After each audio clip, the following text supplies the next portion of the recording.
Hey there, and welcome to tip number one from my 5 top tips for race day success. So, what do you think is the most common but often overlooked factor in achieving your race goals? I would say, in my experience, it's not having a plan, and I get it. We get excited by signing up for the race, we're focused on the race, and we kind of sometimes forget about the training. But remember, the race is just one day, and to enjoy that race, you need to train. And I would say the best way to train is to have a plan.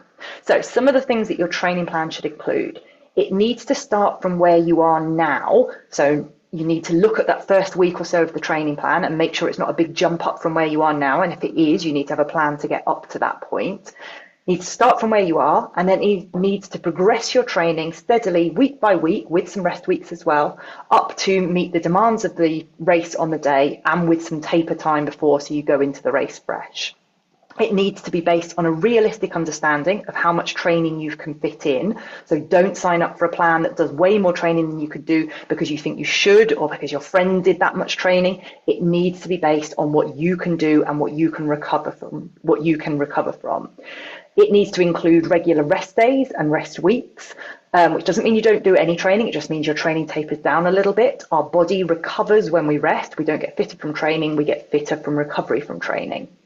If your menstrual cycle affects your training, then your plan should allow for this. So when I'm writing plans for my clients, I'll typically put their rest week at the point in which they feel least able to train. Again, it doesn't mean they're doing no training, but we're just not going to put any hard sessions or long sessions those weeks.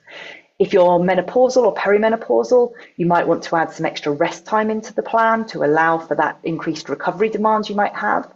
And we're more likely to get injured by speed work, so we need to make sure there's enough base training in our plan before we start adding in any speed work. So just a quick recap in terms of your action plan on your top tip number one. First of all, get a plan, whether you write it yourself, whether you download it, whether it's a free one, whatever. Make sure you have a plan. Make sure you've looked at what the first week or so looks like. And if you're not already training at that volume, not that you could, but that you actually are week in, week out, already training at that volume, make sure you've allowed enough time to get up to that point of training.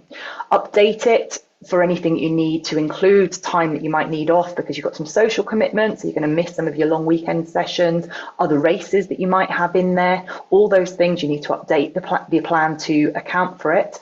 And then probably most importantly, commit to it. There's no point in just having that plan pinned to the fridge door or whatever. It's got to exist in your life. So make sure you've thought about how you're going to fit it into your life and get those training sessions in. Good luck and enjoy your training.